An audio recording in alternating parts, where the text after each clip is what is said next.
Muito bem, estamos ao vivo aqui para o nosso segundo momento síncrono. Aqui é o Instituto Federal de Educação, Ciência e Tecnologia do Rio Grande do Norte. Meu nome é Ricardo Machado e essa é a disciplina de Prevenção e Combate a Sinistros aqui do curso Técnico de Segurança do Trabalho, campus Natal Central.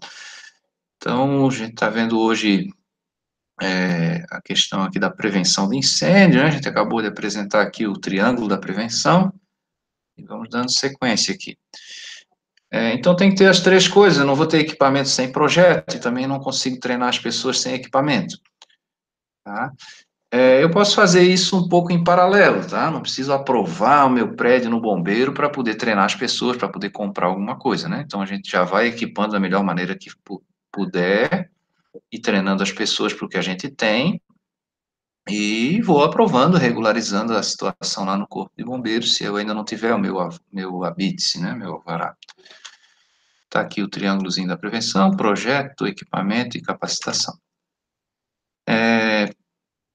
A proteção contra incêndio, gente, ela pode ser feita de maneira passiva ou ativa, tá? Então, o que é uma forma passiva? É aquela forma que não vai revidar contra o fogo, ela simplesmente vai aguentar, tá? E a ativa, essa sim vai revidar.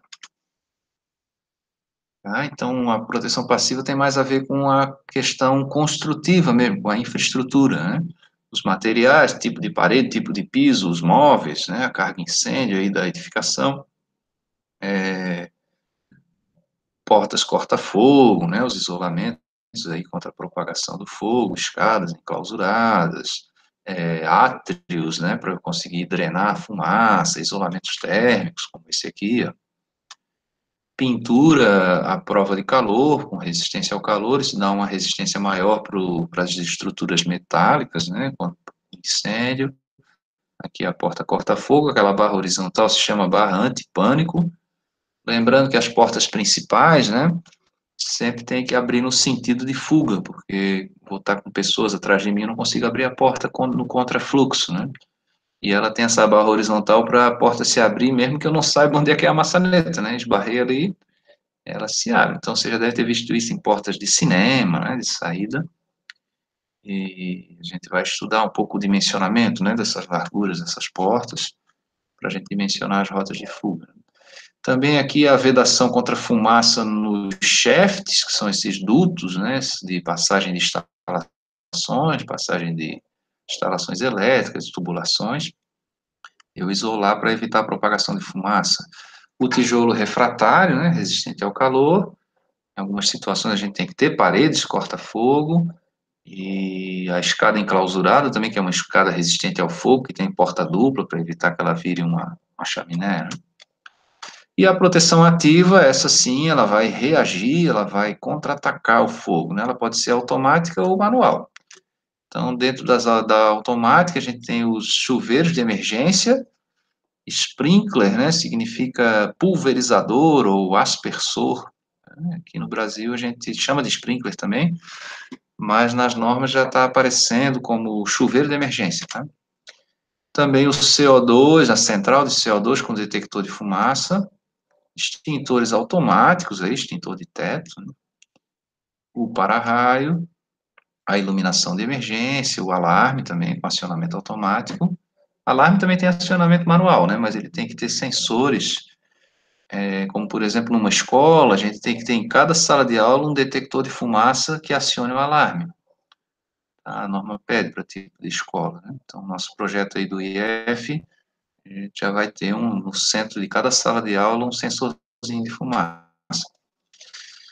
E da proteção manual aqui, ativa manual, os extintores, os hidrantes, válvulas de fechamento de gás, por exemplo, né? Então, ó, dentro da automática aqui, o detector sensor de calor do infravermelho, tem também sensor de fumaça, sensor de gás. Esses sensores, eles podem tanto acionar um alarme, como acionar um servomecanismo que fecha uma válvula, por exemplo, tá? Esses de gás fazem isso, né? Eles cortam a tubulação, o gás na tubulação. Para-raio aqui, o chuveiro, esse é o bico de sprinkler, né? Chuveiro de emergência. A gente vai ter uma aula só sobre sprinkler, né? É um dos sistemas preventivos aí, mas já vou adiantar para vocês. Esse aqui é o sistema brasileiro, tá? Aliás, é o sistema que é usado no Brasil. Ele tem uma ampola e quando essa ampola é aquecida, ela estoura e solta ali um obturador que deixa a água ser projetada contra esse defletor aí. Ele abre um raio de 2 metros, um círculo de 4 metros de diâmetro aí, e a gente chama esse de sistema úmido, né? E existe o outro sistema que os Estados Unidos usam, que é o sistema de dilúvio. Como é? Não tem água na tubulação, porque lá eles têm um problema sério de temperaturas abaixo de zero, né? Então congela a água na tubulação. Então eles preferem usar um reservatório de água com um aditivo anticongelante, e aí quando o sensor de fumaça, o sensor de calor aciona, dispara, né? Ele aciona a bomba que manda a água, né, para várias áreas do prédio aí. Então esse é o sistema seco, né, o dilúvio, a gente chama. E o nosso é esse aqui, está sempre pressurizado e ele aciona só aquele bico onde tem o fogo, o princípio de incêndio. Vocês conseguem ver esses bicos de sprinkler aí pelos shopping centers aí. E a proteção ativa manual, o clássico aqui é o extintor de incêndio, aqui a gente tem os três principais, da esquerda para a direita aí CO2, pó químico e água. O CO2 a gente conhece fácil, porque ele é um cilindro mais robusto, né? Ele não tem manômetro, ele sempre tem esse difusor ali, vermelho ou preto, sempre tem o difusor na ponta do mangote, né? O pó químico de água são semelhantes, esses aí estão diferentes no tamanho, mas eles podem ter o mesmo tamanho, tá? E aí a diferença você vai ler no rótulo, tá? Se você não souber ler, você pode bater no extintor. Se ele fizer pam, pam, é água. Se fizer toque, toque, é pó químico. Aqui um filminho sobre o uso dos extintores. Lá no Google Sala de Aula tem uns filminhos complementares, né? Cada extintor de incêndio ele é construído segundo uma norma da ABNT. Essa aí é a norma para o extintor de pó. Tá? Então, eu não posso fazer do jeito que eu quero. Eu tenho que satisfazer a norma, senão eu não vou ganhar o selo do Inmetro no meu equipamento, né? Então, essas normas, claro, são preocupação dos fabricantes, né? E também das empresas de manutenção, porque elas têm que manter a mesma característica original aí do cilindro. Não posso ficar fazendo gambiarra, né? Adaptações aí. Tá? Não posso ficar querendo botar motor de Opala no Chevette, né? Vocês nem sabem o que é isso, mas na década de 90 se fazia isso, né? Na década de 80, década de 90. Posso querer botar motor de Porsche no Fusca. Eles põem os motores de Subaru no Fusca, né? Mas não foi projetado para isso. Então, tem que, se eu colocar, tem que passar por uma vistoria e o órgão de trânsito tem que aprovar, né, essa alteração que fiz no meu carro. No caso do extintor, não posso fazer, tá? Então, tem que seguir uma norma. Tem uma norma para o extintor de pó, uma norma para o extintor de CO2, uma norma para o extintor de água. E a norma coloca todas as características, a espessura da parede, o tipo de solda que eu posso usar, né? Inclusive o rótulo aí, os desenhos do rótulo, os dizeres que a gente tem, né? Tem um manual de instruções ali no rótulo do extintor, né? Leve o extintor até o local do fogo, retire o lacre, acione a alavanca, dirija o jato para a base do fogo, né? Então tem um manual de instruções ali de como usar o extintor no rótulo. Aqui há a válvula de esfera sobre cama de teflon aí, para fechar o gás, né? Gás de cozinha, por exemplo, a gente quebra o vidro lá e aciona a válvula geral lá na central de gás e corta o gás no caso do incêndio. Aqui o hidrante e seus acessórios, importante a gente definir, né? É meio chato ficar frisando essas coisas de o que é técnico e o que não é, né? Para o cidadão comum, gente, isso aí é um hidrante, tá? Para o técnico de segurança, o hidrante, deixa eu passar o mouse aqui, é só isso aqui, ó, só a tomada d'água. E isso aqui são os acessórios do hidrante, inclusive a caixa. O hidrante não precisa ser dentro da caixa. Muitas vezes a gente instala assim, fica mais compacto, mas essa caixa pode ficar até 5 metros de distância do hidrante. Tá? E que acessórios são esses que a gente tem que ter? No mínimo 30 metros de mangueira, um esguicho e uma chave de conexão. Tá? São os acessórios aí do meu hidrante e o povo acaba chamando esse conjunto aí de hidrante. Ainda sobre a prevenção, a gente tem aqui a norma 23, né? Já comentei na aula passada. Vamos varrer essa norma agora aqui, toda. Né? A norma 23, como vocês bem sabem, né, faz parte da legislação trabalhista, é uma portaria 3.214, regulamentou lá o título 5 da Consolidação das Leis do Trabalho, né, que é a Lei 6.514, que vai fazer o título 5 da Saúde e da Segurança do Trabalho, e o detalhamento dessa Lei 6.514 é a Portaria 3214, com as suas 37, até agora, né, 37 normas. Tá? E para incêndio interessa no número 20, né, NR20, líquidos inflamáveis, e a 23, tá?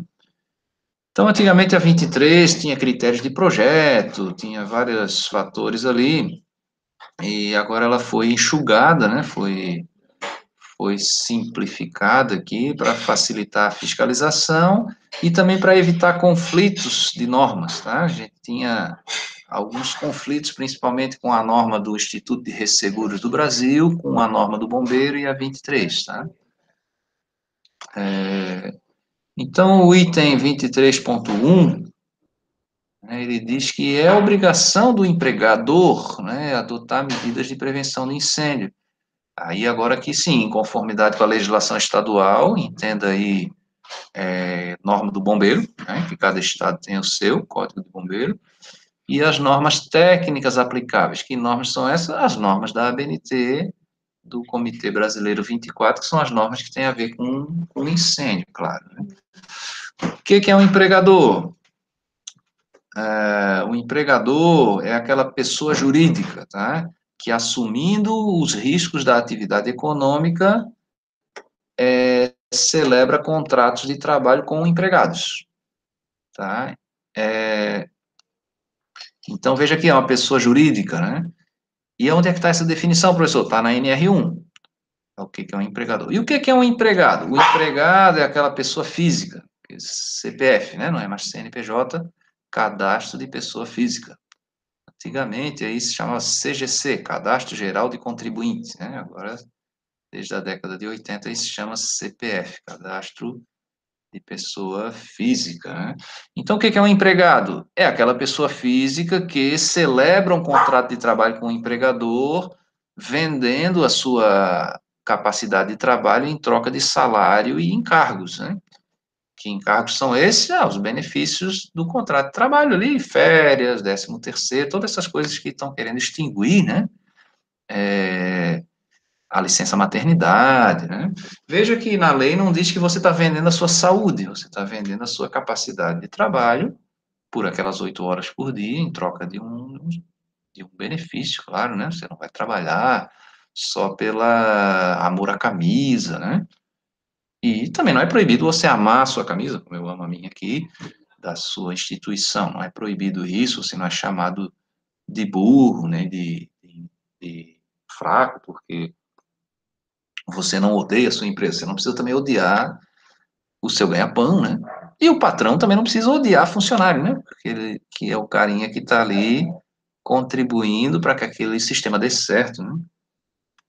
Mas existe aí uma relação, claro, um contrato, né, de trabalho, não é uma relação amorosa, né? É uma relação de trabalho. E cabe ao empregador, que é quem inventa o trabalho, é quem planeja, quem decide que tipo de produto vai fazer, que tipo de serviço vai prestar, que tipo de matéria-prima vai usar, que tipo de equipamentos, como é o layout, que tipo de prédio ele vai ter. E é a responsabilidade do empregador, sim, está lá na NR1 também isso, né? Suprir essas instalações de medidas de controle, né? Medidas de segurança, e na 23 fala da segurança de incêndio.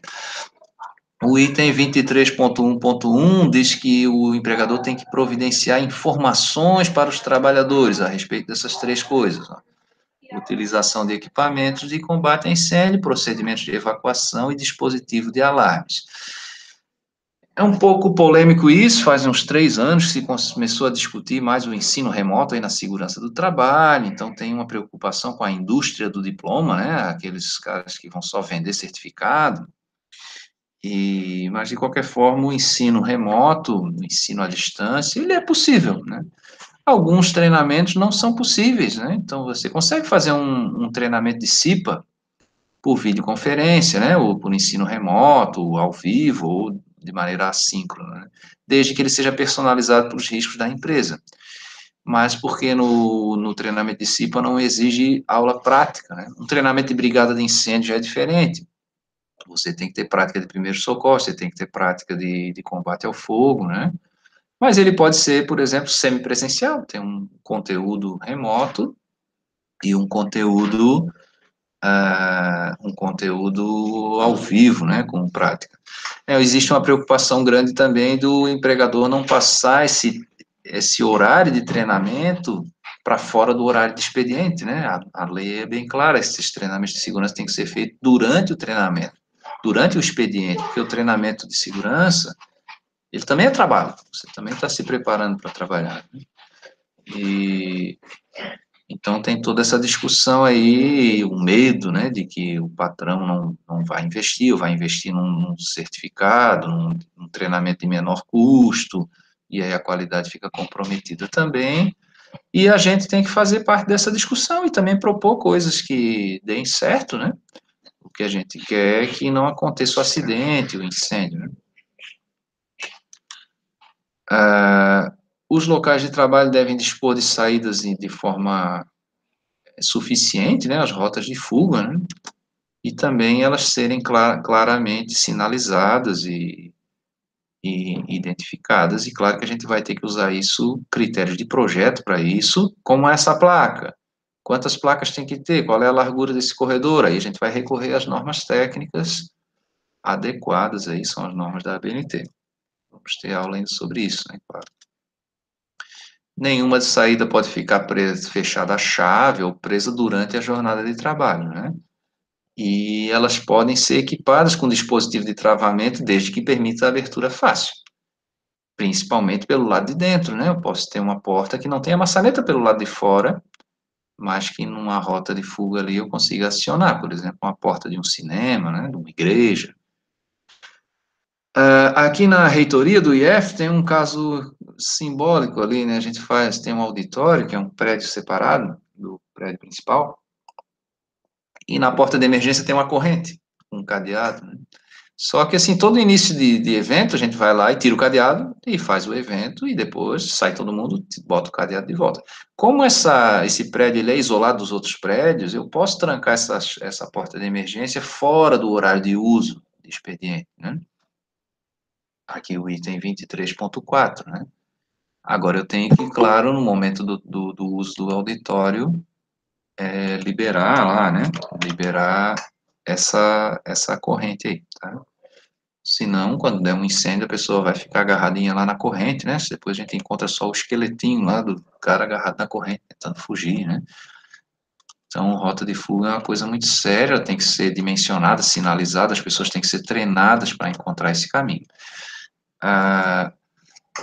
Pode parecer meio ridículo você treinar como é que sai de um prédio, porque muitas pessoas pensam que vão sair por onde entraram, né? Mas nem sempre é assim, tá? Você tem uma rota facilitada para sair mesmo do prédio.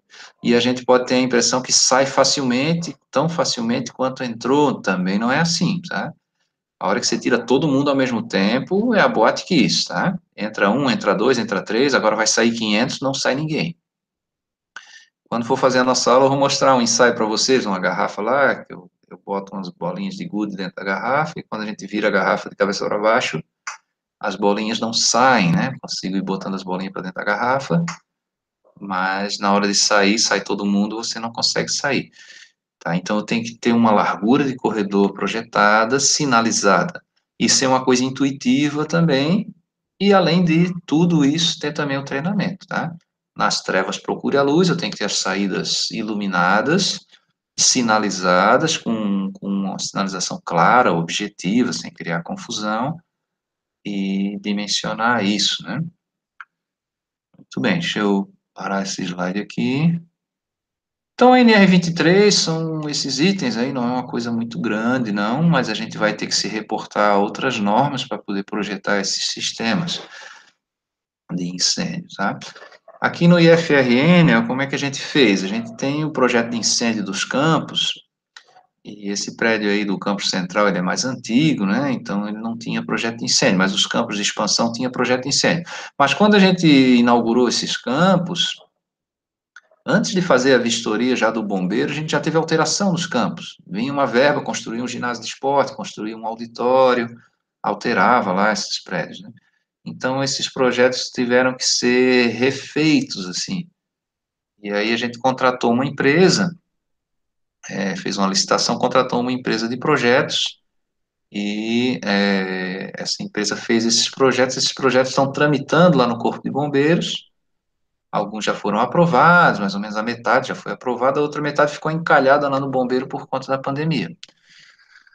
Assim que forem aprovados esses projetos, a gente vai ter que agora conseguir um dinheiro para instalar os equipamentos, né, que o projeto prevê, que a gente não tem todos, né, não quer dizer que a gente não tem nada, né, a gente tem equipamentos, mas não tem todos, porque como aumentou a área construída, alguns precisaram de aumentar a potência da bomba de incêndio, botar para-raio, fazer outros adendos, além de aumentar o número de hidrantes, o número de extintores, né?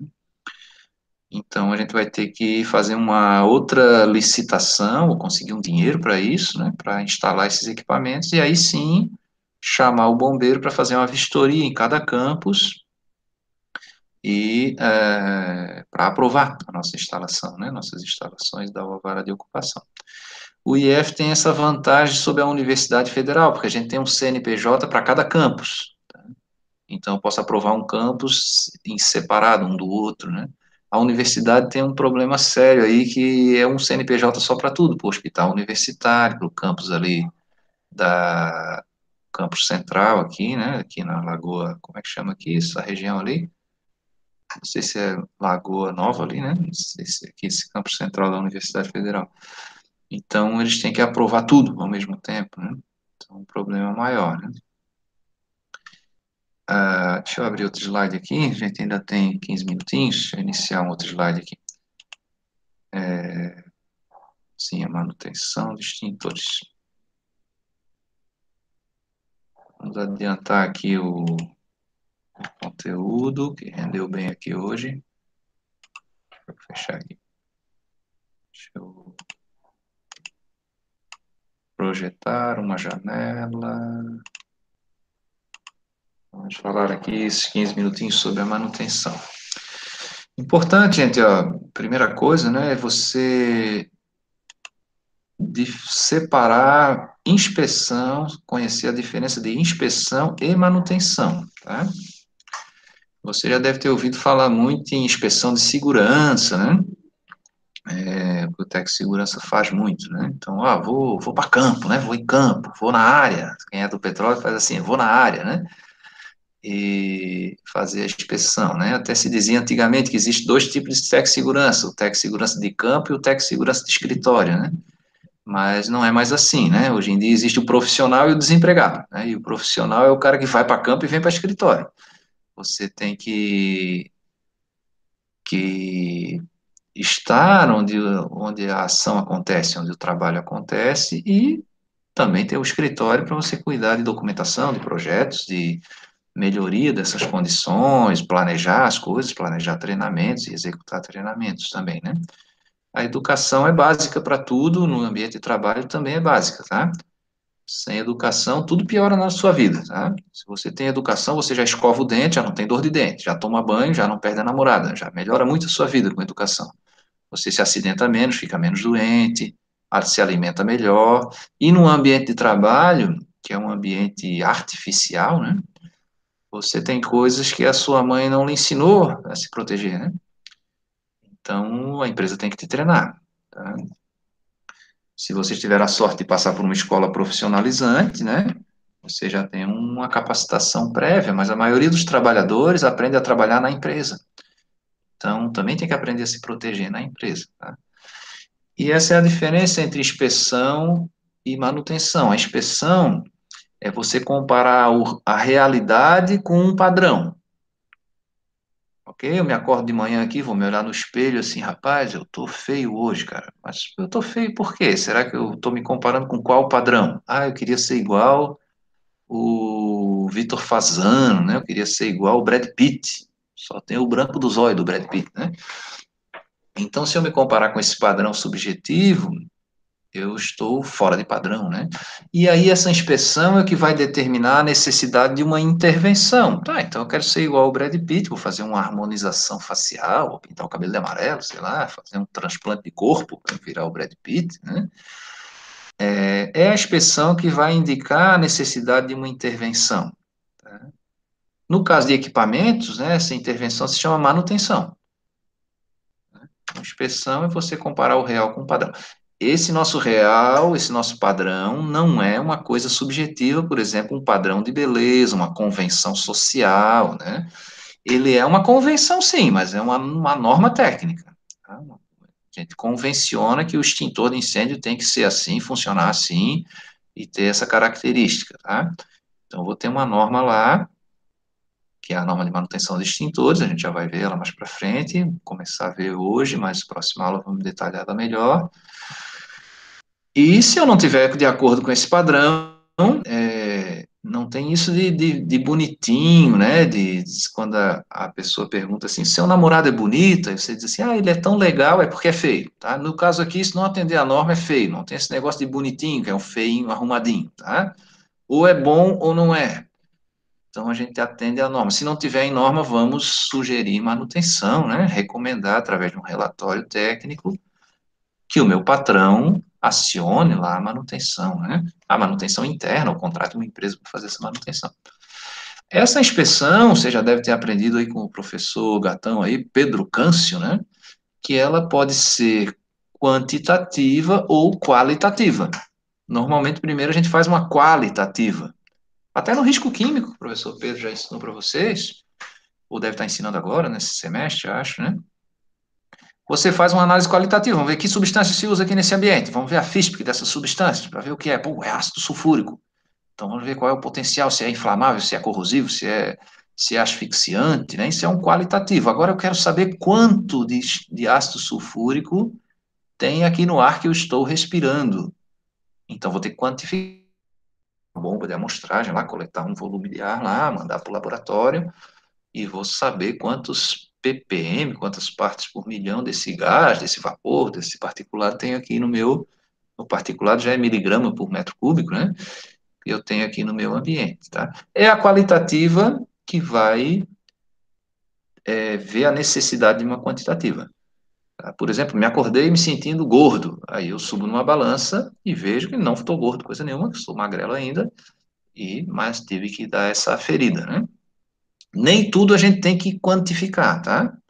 Muitas vezes eu resolvo meus problemas com a qualitativa, somente com a qualitativa, tá? No caso do extintor de incêndio, eu vou muito pela qualitativa e eu posso pesar o meu extintor de CO2 também, para ver se está 10% abaixo do peso normal dele, e isso vai, esse tipo de inspeção aí, quantitativa ou qualitativa, é que vai direcionar a necessidade de uma intervenção, manutenção, né? Então, estou aqui com a lupa, com a lente de aumento, achando os problemas do meu sistema de incêndio, né, na minha prevenção de incêndio.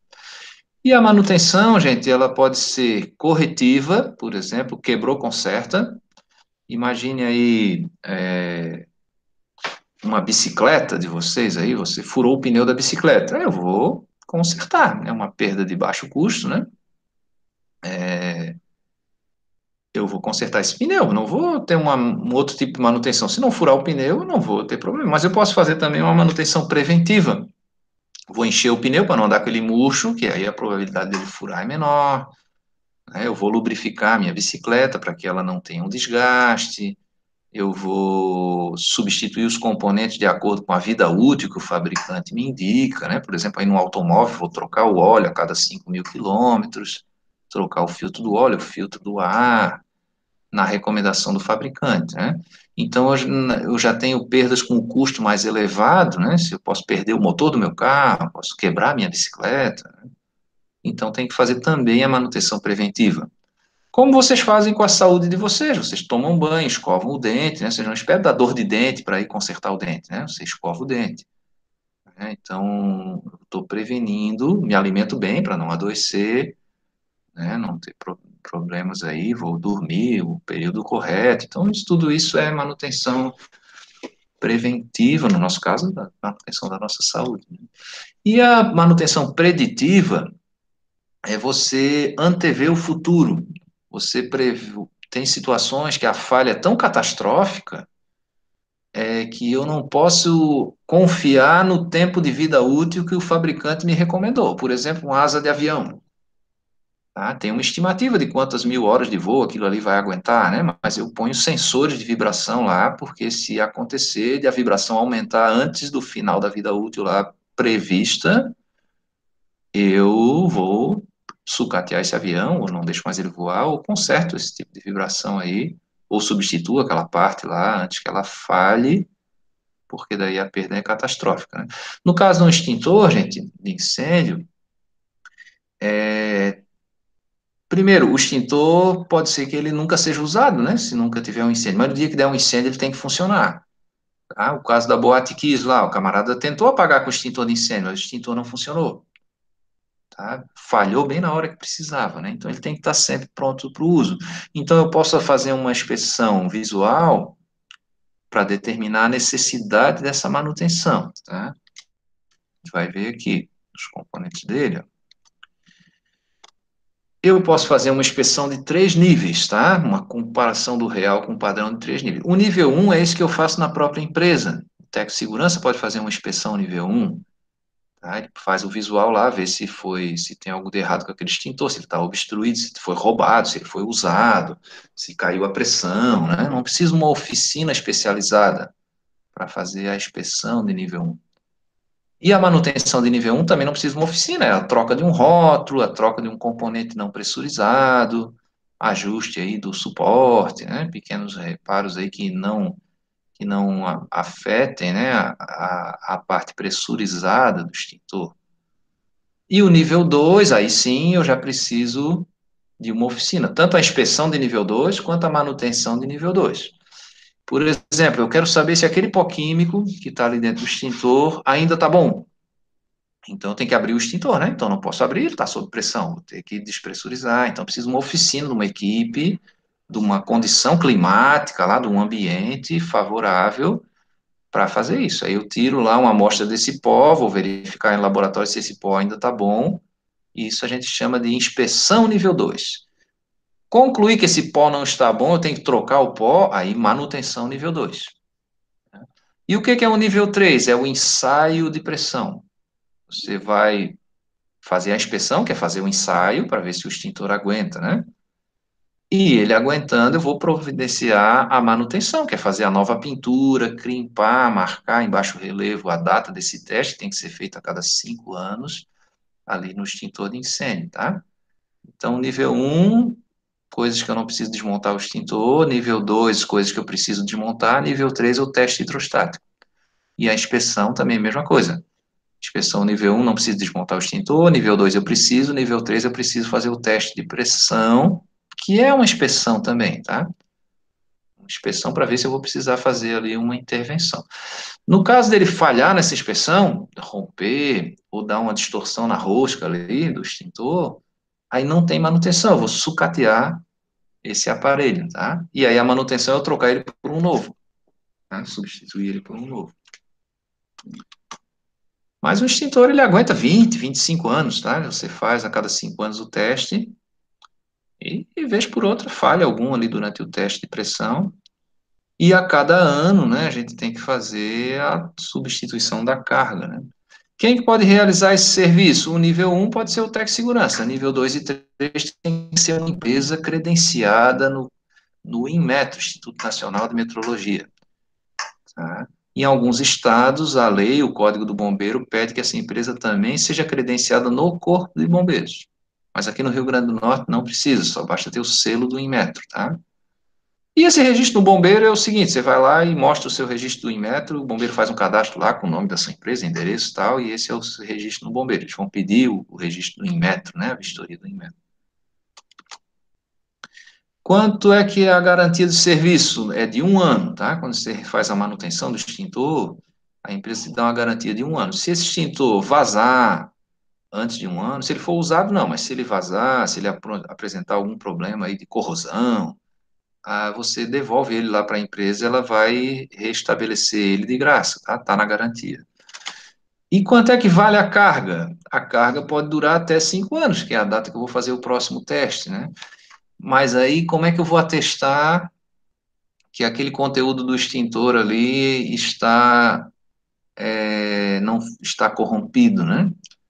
Eu tenho que abrir o extintor, mas eu não tenho credencial para fazer isso na minha empresa, né? Então, é comum que essa validade da carga seja de 1 ano também, tá? Porque eu vou mandar lá para a empresa verificar, né? E aí eu vou pagar uma nova carga.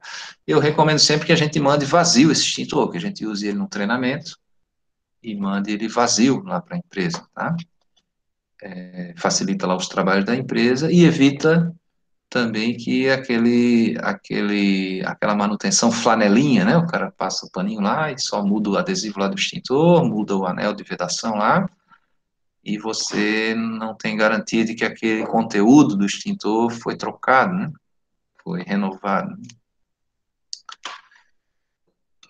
Ok, temos aqui o extintor de incêndio com as suas partes, ó, o agente extintor, tá? O que que falha no extintor, tá? Várias coisas podem falhar, tá?